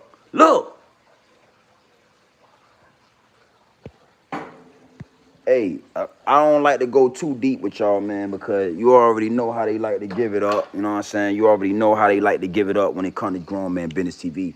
But I'm just trying to say, like, matter of fact, I'm going to turn the video off because I seen this video. This is my first time ever even seeing the video because I don't be watching the videos like, bro, that shit was scary, bro. Hold on, let me turn the video off, man, because that joint was kind of scary. You feel me? But my point exactly. Kodak Black. Why is Kodak Black? Why is that in the video? Super Gremlin is something that sound like he talking to his homie. I thought we was cool. We used to rob and steal together. and all the, you done turned your back. You ain't being down no more. But in the video, he talking to the Baphomet. See how they trick y'all? See how they trick your kids? They got your kids running around singing Super Gremlin, and in the visuals, the he talking about, yeah, that energy. So when you get a chance, go back to my last video of Yeezy. I got Yeezy exposing the higher ups and the elites. You understand what I'm saying? It's part four. Part four of Yeezy exposing the higher ups. This is why I go deep into that at. I'm kinda giving y'all what I'm gonna give y'all what it is. I don't, it is what it is, and it'll be what it's gonna be. But in that video, I'm explaining it to y'all. They saying thank you, God. When they get on stage and they receive their awards, they're saying first and foremost, I want to thank God. I've been hearing that my whole life from all the artists in the industry. First and foremost, I want to say thank God. Now I want to thank the record label, and I want to thank my mama, etc., etc. But what God are you thanking? Oh, that's how. Oh, that's how they got you. That's how they got you, my G. First and foremost, I want to say thank you. I want to say thank you. Thank you, guys. I want to thank God. But what God are you thanking? Who is your God? Who, we divine order, the universe. You want to call it Jesus or whatever you want to call it, but I'm going to say the divine universe is the God that we follow. That's the God they follow. All of them. Even that, you know, I could never bring you to my mama house or to my grandmama house if you got a picture of a devil on you got a tattoo of a devil or the tattoo of a satanic symbols, anything on your body, because that ain't a part of our culture. That was never a part of our culture. So now I want to go a little bit deeper, but I'm not gonna go too deep because you already know the algorithm is sensitive. But since y'all in the room, we're gonna go just a little bit deeper. You could never bring somebody to your mother's house. I'm talking about somebody that looks like me, whoever's in the chat, whoever's gonna watch this later on, black. If the dude has a satanic symbol on his forehead, you could never bring him to your auntie house. You could never bring him to your mama house. You could never bring him to your grandmama house. If a dude like Adam 22 has a picture of a devil tattooed on his hand, you would not be able to walk him into your mama house because your mama would say, Jim, that young man has a picture of a devil. Don't bring that young man back to my house, baby. I know that's your friend, but don't you bring him back. He has a picture of a devil on his hand. Why would he? It's never been a part of our culture. So now you got to ask yourself, where did that come from? What culture did that come from? Who introduced that culture that we just saw on Kodak Black video, Super Gremlin, if you ever want to go back and watch it? Who introduced that culture to our culture? I'm gonna call them the higher ups and elites, but Yeezy called them somebody else. You want to know what Yeezy called them? Look at my video, Yeezy exposing the industry part 2, because they took down part 1 because I was going too deep. They took down part 1 and called it hate speech. So go watch part 2, and Yeezy will say their names. Sometime when people get cold, they catch the flu. And those people name rhyme with the flu. But sometimes you catch the flu. But if you take the S and put it, yeah, them guys. You take the S, you put a J, those guys. Those guys are the higher ups and the elites.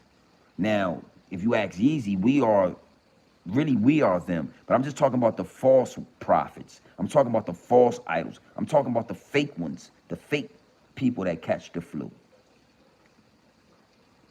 Those guys that's the reason why they are in control of our music. That's the reason why they're in control of our culture. Because they got smart. They know how powerful music is. Chanting words, visuals, how powerful. We think we just making videos.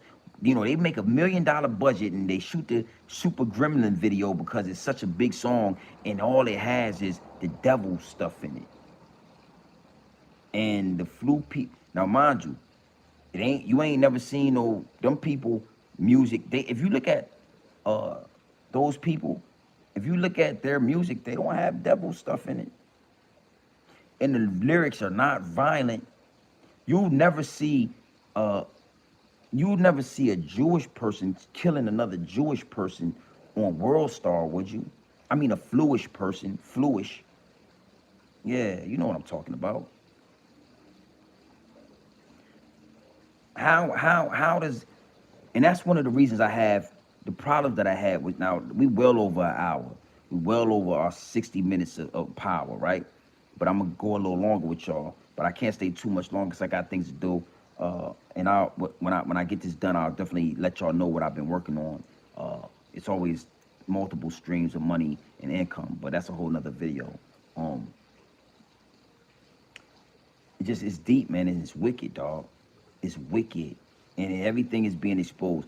When I was a youngster, the old heads and the winos and the junkies, right? If you ever had a chance to talk to like a real alcoholic, he would tell you back in the day, yo, this is gonna happen. And it really happened right in front of my eyes, bro. It really happened, bro. That's one of the real reasons I have with Charleston White when it comes to these rappers. Because you thinking that the rappers are the problem because of the lyrics that they're making, right? But what you got to understand is if all the rappers were making positive lyrics, then the flu people, those people that the higher ups and the elites wouldn't push that music. They would actually blackball that music and then find anybody and everybody, even if it had to be a white boy or a Mexican rapper, to spew violence, to cast spells. They just got it so good. They got us doing it. They done tricked everybody and they got us doing it. They done bought everybody out. Like Kanye said, they done brought the black voice. They brought it. Why? You never see a Jewish person killing another Jewish person on World Star. But on YouTube, World Star, I saw PNB Rock. I don't even want to even think about it. Cause I recently was able to get that out of my mind. The image of him swimming in blood on the floor. I seen it with my own eyes on these social media and these media outlets, these platforms, these apps. But all you got to do is just say one thing about the higher ups and the elites. I don't even like to say their names. I don't even like to say nothing that rhyme with their names. I done gave y'all enough. Because if you even say anything close to it, they eliminate you. They eliminate your channel. They eliminate your platform. But we can watch PNB Rock swim in blood with bullets all in his head and his chest and his face. I seen it with my own eyes. Damaging images. I'm talking about, yo, I seen that with PNB Rock. And I called my daughter instantly and told her, yo, you know who PNB Rock is? She's like, I think I know who he is, Dad. He's a guy on TikTok. These youngsters, And I said, yeah, he is a guy on TikTok. His songs is good. I said, listen, I think he just passed away. Be careful, but don't watch if it's a video pop up, don't watch it. And my daughter stayed away from it. She said she never watched it. But, it's always deeper than rap. Salute. Yeah, because we allowed to see ourselves being smoked like packs. We allowed to see Nipsey Hussle get smoked like a pack. Oh, I could Google right now and watch Nipsey Hussle get smoked right now. I could Google PNB Rock right now and watch him get smoked right now on YouTube. I can Google Mo 3 right now and see a car riding past Mo 3 with a dude pumping his chest and his stomach jumping up and down with deflated. They literally deflated Mo 3. Deflated Mo 3. And I could Google, I could type it in and find it right now. But when you get to talking about the people, the higher ups and elites, if you even ask about them, you out of here. And you got Jay-Z in the Picasso video dancing around with Shorty. Head to head with her like this. You go check my last video out, part 4. It's real.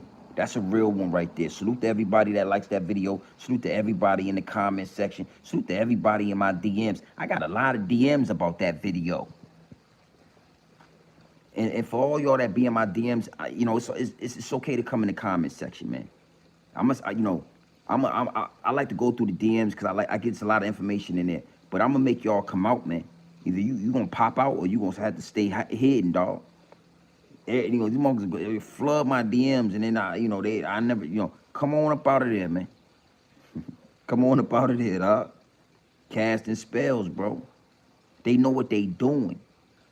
That's why I just wanted to show y'all that Super Gremlin video, because a youngster not gonna really be paying too much attention, but subconsciously they taking that in. Devil, satanic. They done took God out the music. They done took God out the schools. They done took God out of politics. They done took God, our God, out of everything and replaced it with that God. And got y'all thinking that they talking about thank you God, and you think they talking about our God, and you talking about thank you God, and you talking about they God, and you casting spells, and you done made a choice and you don't even know it. I had to use the Nore doors to get to this part. I wanted to give the story time so I could give you some context to what's happening. So for all y'all that think Yeezy is crazy, for all y'all that think that Yeezy, yeah, Jay-Z Picasso video, go watch that video. Go watch.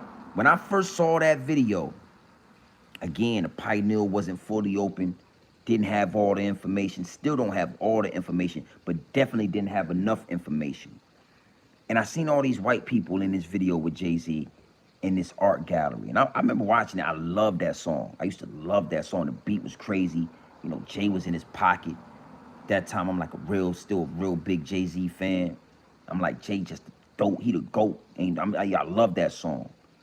And I remember this white lady coming out the crowd and engaging with Jay-Z. And I was like, man, you know, I just thought it was so fire that I just thought it was dope, because this is a pale white lady. This is not like a white lady that has a bob that you think would date black. It's not one of those white women. This is like a real pale looking white lady with a big black dress. And I'm like, man. And she's engaging. And I'm watching Hove. Now, we all know Jay's not one of the guys that's gonna let you shake his hand too much. Jay don't do too much interacting with like people. You know, he's like an introvert. We all know that. But for some particular reason, this white lady was able to dance around with Jay, and he was putting his forehead to her forehead, and they was eye to eye, and they was doing this dance. And I'm like, man, and back in the day, like I said, you'll see something and you'll make up your own excuse for it. You won't even make them make the excuse. You'll just come up with your own logic. And I was just like, man, you know, he's engaging with these white women and stuff, and you know, he's enjoying himself, you know what I'm saying? And he wants to dance around with this white lady and let her dog fur rub all over his face, and he got his head to her forehead, and her dog fur is shedding all over him. And I just remember having all these thoughts like, man, I don't even like being that close to dog fur. I don't like being that close to white people hair. No disrespect to white people, but I don't like white people hair. It stinks. I don't care how much shampoo you put in it. It smells like an animal. And Jay-Z didn't mind that day. Him and the white lady, they was face to face. They was dancing around. They was looking in the eyes. And, you know, years later, I figured out who this lady was. Marina Alberico, whatever her name is. Oh, the dog fur was everywhere. Jay-Z don't even like black people. Jay-Z won't even shake your hand. You can't even ask these dudes for autographs or a picture. They'll try to treat you like a groupie. But for some reason, he was letting this lady shed her dog fur all over him. Oh, go look at the video. Go look at the video. I'm sure he had a bunch of lint rollers that he had to roll over that white shirt to get all that dog fur off it. It is what it is. It's dog fur, dog. This hair right here, this ether, it defies the laws of gravity. So black women, I love black women hair. My wife is black because their hair grows up and it defies the laws of gravity. But white people have hair like a Labrador retriever, like an elk. White people have hair like an elk, like a sheepdog. And I'm not calling white people dogs. I'm just saying the hair is like a sheepdog, and it sheds like an animal. You ever notice? You ever wonder? Our hair don't shed, but white people hair sheds like an animal. Yeah. There's just thoughts that I be having sometimes. All right, but let's get back on track. And Neanderthals. Do you know what a Neanderthal is? It's a caveman. You know that Geico commercial they used to have? No one can do it like a caveman. You know, everybody, even the caveman could do it. That's really their ancestors, my G. Like, that's really their ancestors, my dog. Our ancestors don't come from caves, the Caucasus Mountains. See, I could go way deeper, but YouTube, Neanderthals, yeah. Cavemen. Do you know do you know why white people let dogs kiss them in the mouth? Do you know why a white person would get a dog and eat the dog mouth out like that? Do you know? I'm gonna give y'all that game before I let y'all go. Do you know why white people let dogs lick them in the mouth? Lick them right. I'm talking about it. First and foremost, let me give you some real game. A dog mouth is not cleaner than a human's. They lied to y'all. They lied to y'all. They put that dog fur in the ponytail and they take their little pet dog and they lick the mouth. That lady is a spirit cooker. Yes. Yes. Now again, let me stay on track one time. Let me just stay on track. So the Neanderthals, Caucasian people's ancestors, we all know they was in the Caucasus Mountains. We all know that they was cavemen and they had fur. If you let a white person and you make them don't shave, just take a white person, say that you can't shave for 5 years. Imagine what they'll look like. An animal, dog. They got fur on their shoulders, their back, they got fur all over their body, fur, dog fur. It grow all over them, dog. So these Neanderthals, they was in caves. They was in caves. It was cold. They was cold in them caves. And the other animals needed somewhere to stay as well. Sometimes it'd be like wolves. It'd be dogs, cats, lions. You know, they would make friends with these animals. The Neanderthals would. They were shameless. They were shameless. That's how they wrote it in history. That's how the Egyptians wrote about the Neanderthals in the Caucasus Mountains. They said they were shameless and they stopped wearing clothes and they grew dog fur all over their bodies. I didn't make it up. These are hieroglyphics. They have pictures, dog fur, right? And you got to think. Imagine a white man that don't shave for 10 years. Imagine how much of an animal he would look like, how much fur. And these other animals was coming into these caves, and they would be companions.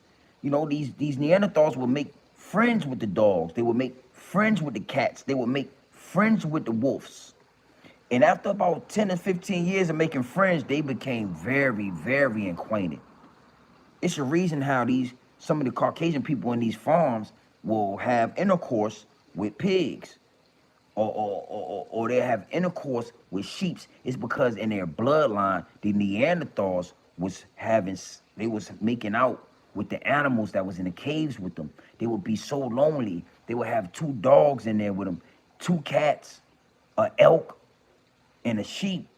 And that sheep yapper would be wet. And the Neanderthal got all this fur. The sheep think he an animal, and he hitting the sheep from the back, smashing them. Now you fast forward a thousand years, they not literally, some people them still having intercourse with the animals. They do it on farms. But the everyday white person will literally let an animal kiss them in the mouth, and they love the animal more than they love humans. It's because of their ancestors was in these caves with these animals. But that's some free game I just gave you right there. I ain't gonna hold it back from you. Wasn't even planning to giving y'all all that game. Salute, Mike Flame. I wasn't planning on giving y'all all that game, but there it is. That's why white people let dogs kiss them in the mouth, because genetically they can't help it. They are attracted to the animal. They take such good care of the animals because they are subconsciously attracted to the animal, because their ancestors was attracted to the animal. That's the same reason why white people eat beef the way they do. That's not a part of our diet, bro. I don't eat red meat. It's been years since I ate red meat.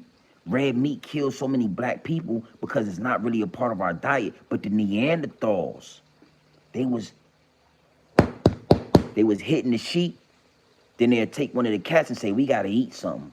Now, the sheep right here, I'm busting the sheep down. That yapper getting wet. I've been hitting this sheep for 6 months. She don't even move no more. She feel when I wake up with this morning wood, and she don't even move. The sheep poke that yapper out, and I've been hitting it. So we ain't gonna eat the sheep. The dog and that wolf, they help protect us when bears come. Because you know, bears try to come up in these caves too. And if a bear come in here, we all got to get out. Oh, we all got to get out. If a bear come in this cave, we all got to get out.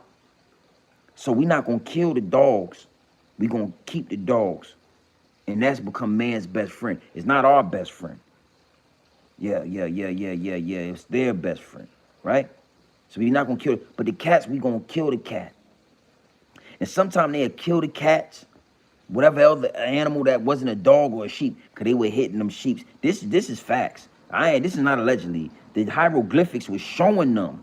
In the hieroglyphics, the Egyptians said, yo, if you run across one of them wild beasts, the Neanderthals, cut their head off. That's what they said. But we're going to move on. Now,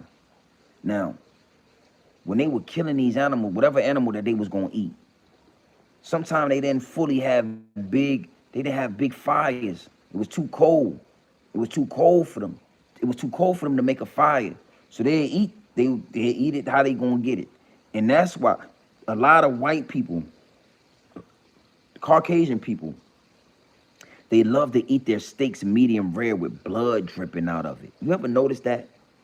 I mean, I done been to some very expensive restaurants. I'm talking about $100, $200 plates, $150 plate a piece, and watch a white person cut into that steak and a whole white plate had blood all over it.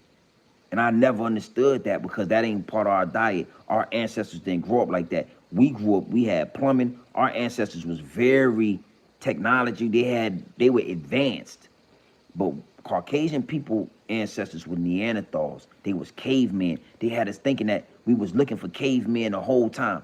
Hey, when I was growing up, we was looking for cavemen the whole time. But the whole time, Billy Bob, if you let his daddy grow his hair out for the next 10 years, there is the caveman. There he is. There he is. Hey, Billy. Hey, Billy, get your dad over here there now, Billy. Hey, Billy, hey, tell your dad, don't shave for 10 years and let's see how he looks. Hey, Billy, if your dad doesn't shave for 10 years, how's he gonna look, Billy? Billy, we're looking for Sasquatch.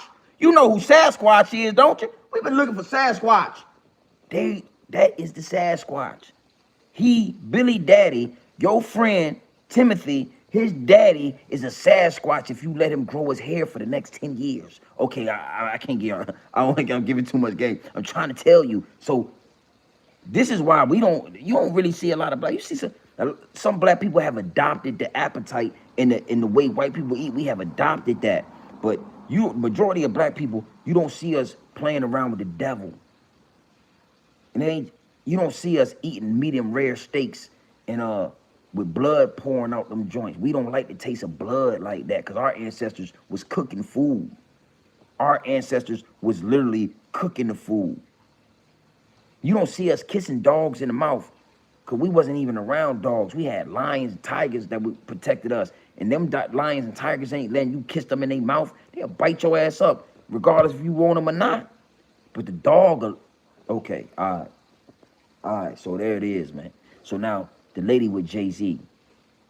If you go back, Marina, Albarack, whatever her name is. If you go back to my last video, you can see her. She's right on the cover. If you go back, you can see her. You can Google her. She's a spirit cooker. Oh, somebody told me, a spirit cooker is just another word for a witch. Well, I don't know about that, Mike G. I don't know if that's just the only thing because when the spirit cookers cook human bodies, man, and they don't kill it, you ain't even dead. So what they want is your brain to release some type of endorphin, some type of chemical that your brain releases when you're at the height of fear. When you're at the height of fear, your brain releases some type of chemical. And if you can keep the body alive and let the brain release that chemical and then eat the body, it's like next level. And Jay-Z knew that. I'm watching a Picasso video. At that time, I'm a Jay-Z fan. I'm singing Picasso. I'm watching the video. Little do I know, I'm sort of making a choice to rock with that side by watching the video, by chanting his songs, by engaging with him like that and chanting and casting spells that he casting. I'm singing his song and I'm casting a spell. And you know what? That's choosing a side, my G. But see, you get a chance when you're younger. You get a chance. When you get older and you get the knowledge, and you still make the decision to rock with those people, you have picked a side. That's why I don't rock with Jay-Z, dog. I don't care. It is what it is. I'm rocking with Gzzz. Walk slow, show me a way, because the devil's trying to take me down. Gzzz, walk with me. Midwest is young and restless when reckless. Niggas might snatch your necklace. And next these niggas might snatch your necklace. Somebody tell these niggas who Kanye West is. That's who I'm rocking with. That's how I'm rocking, dog. So when you get to talking,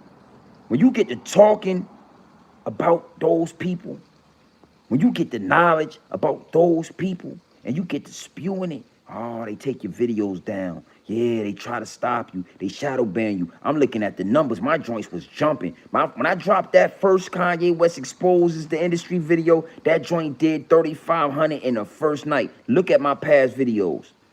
500, 600, 1,000 maybe. It is what it is, and it is what it is, and it'll be what it's going to be. I don't do it for the numbers. The knowledge is key. So you got to pick a choice now. A lot of y'all come, there's a lot of people in my comments. I'm not telling you what to do. I'm not telling you who to rock. We can definitely have dialogue, and we can chop game with each other. And we can meet in the middle sometimes. But I don't rock with that. You can rock with what you want to rock with. Yeah. Yeah, it is what it is, man. It is what it is, and it'll be what it's going to be. But I'm trying to tell you, Neanderthals, my G, Sasquatch, it's them. It's them, dog. It's a reason why they eat bloody steaks, bruh. It's a reason why they let dogs kiss them in the mouth. It's a reason why they got dog fur. It's a reason why their hair shed all over the place. Yo, man, your hair shedding all over. I can't have you in my house, dog. You can't come inside my house, dog. We gonna have to talk outside, because you're not gonna shed your dog fur all over my couches and all over my pillows, man. I don't want to have to sweep up dog fur when you come in here and I gotta sweep everything. Nah. My kids know that. Be careful, or you have to put a do-rag on or something. You come in here, I got to put you in the hairnet. You keep your dog fur with you. You take your dog fur with you when you leave the house. I'm gonna put it here. I got hair nets right by the door. Ask my daughter if I got hair nets by the door. When she bring her volleyball friends over here, they gotta put hair nets on.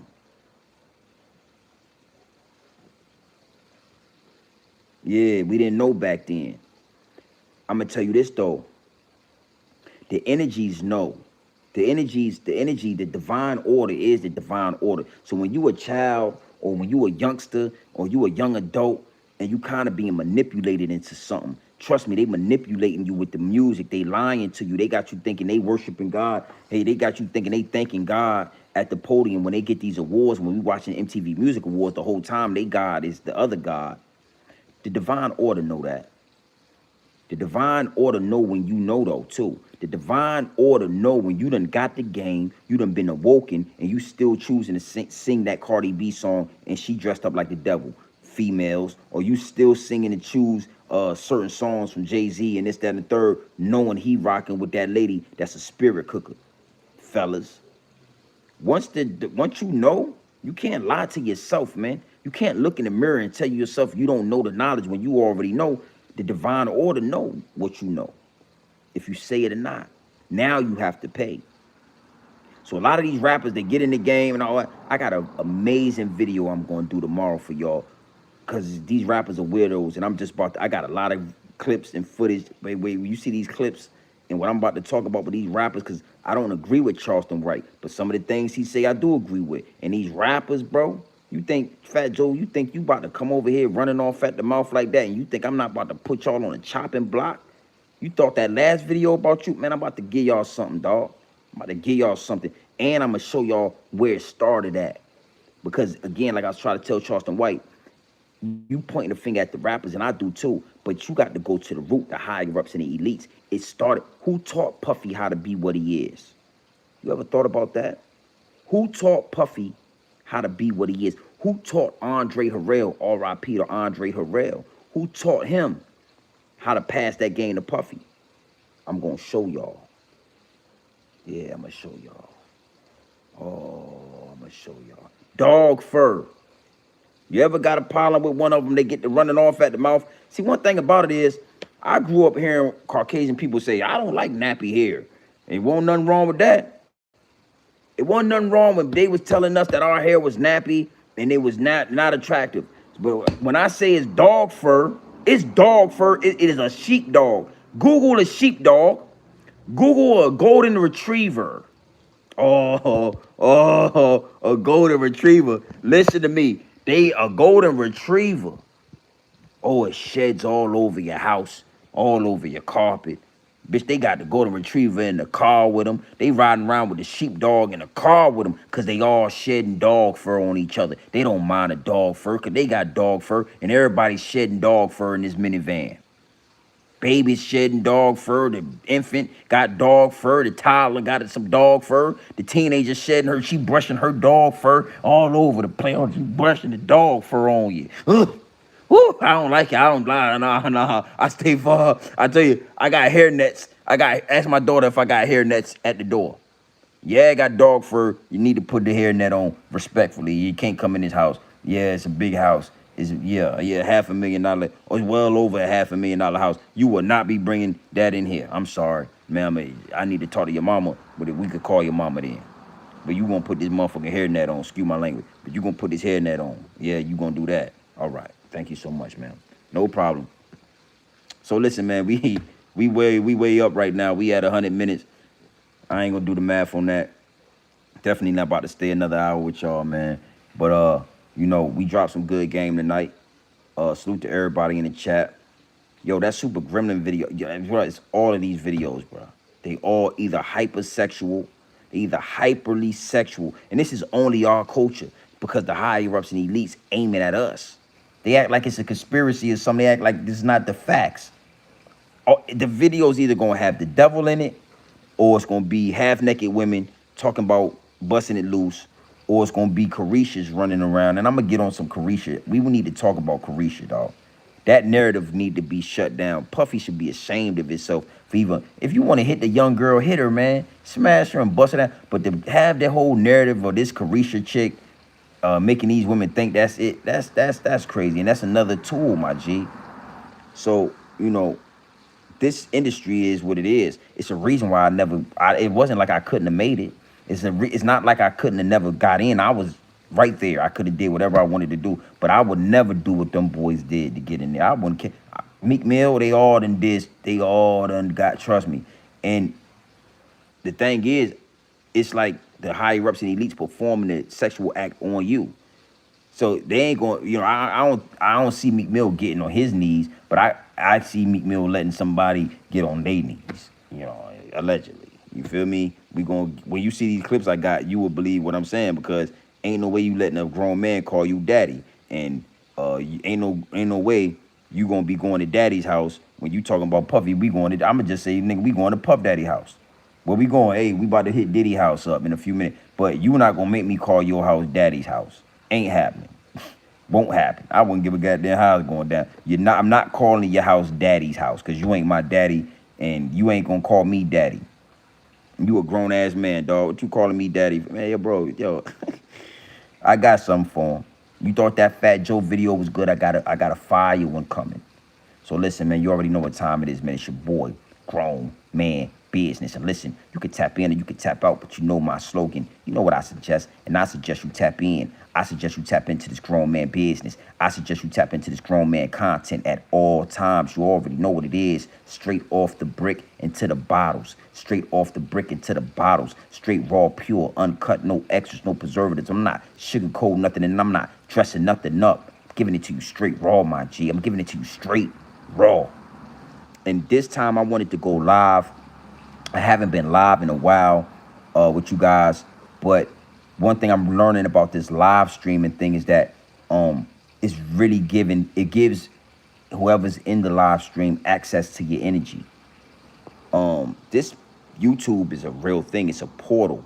It's another way to get to the higher ups and elites. It's another way to get in bed with them. So you got to know when you go live and you got real life people in your live stream. You know, I remember going live and only having like 2 people, and now we have like 50 some people and 55 people. One time I had like 120 people. The more people that come into the live stream, the more energy, the more energies are being intertwined, if you believe it or not. Just because I can't see y'all, just because we not looking face to face, you are live on my chat. I am live on my phone. We are exchanging energy. And that's another reason why like people like Hassan Campbell, they start going crazy when they do these lives every day. They get to crying, oh, I'm tired of this. They start, I done seen grown men on these lives shed tears because they don't understand that they playing with this energy, bro. So if you notice, I've been posting pre-recordings. Like I'll be going in with the pre-record. I give you all the content. I'm gonna make sure you got something to look at. I'm gonna make sure I'm dropping some game on you. But I've been kind of falling back from the live streams because when I get off the live stream, I be hella tired. And you know, I don't like to intertwine energies with everybody all the time. I'm not really into that. You know what I'm saying? And I really understand the power of this thing. So whenever I drop a video, I'm gonna let y'all know. Go in the comments. Go in the comments and we can engage. You know what I'm saying? Anybody that know Grown Man Business TV, I'm a definitely go in the comments. If it take me a day or two, I'm definitely going to like engage with y'all. I'm nothing like these other bloggers, my G. I'm nothing like these other bloggers. You ain't gonna find this nowhere else on YouTube. And I'm talking about as far as giving you the game and giving you the context that you need without all the extras, without all the antics, without asking for Snapchats, without asking you to support this. Who I don't need. You know, I salute to my dog that for the cash app or whatever the joint was. I appreciate that. You know what I'm saying? But you know, that's not a part of the program. You know, this war is already being funded. You know what I'm saying? This war is already being funded, my G. This war is already being funded. Oh shit. No, the lights went out in the pool. But yeah, this war is already being funded. You feel me? If you choose to donate and all that, that's cool and all that. But you're not gonna find anybody on YouTube giving the game up the way I'm giving the game up, articulating the game the way I'm articulating it, without a bunch of cursing, without saying you black people this and y'all ain't that and y'all ain't this. Like I be in the live streams of these dudes, my G.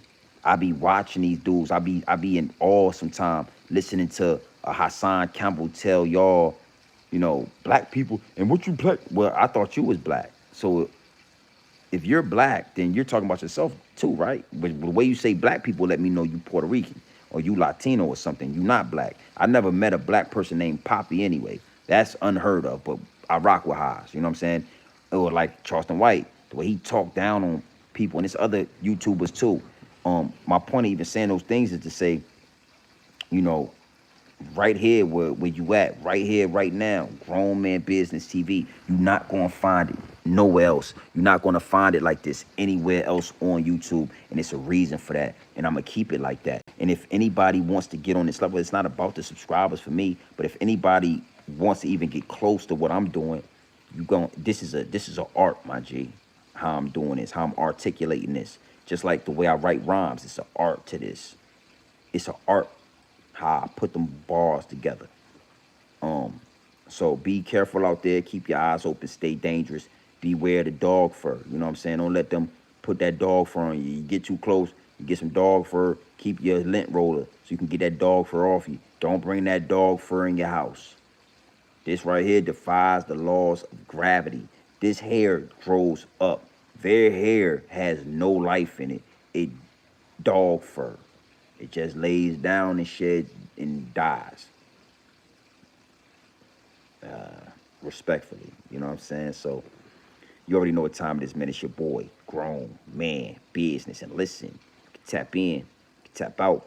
But you know my slogan. You know what I suggest. And I suggest you tap in.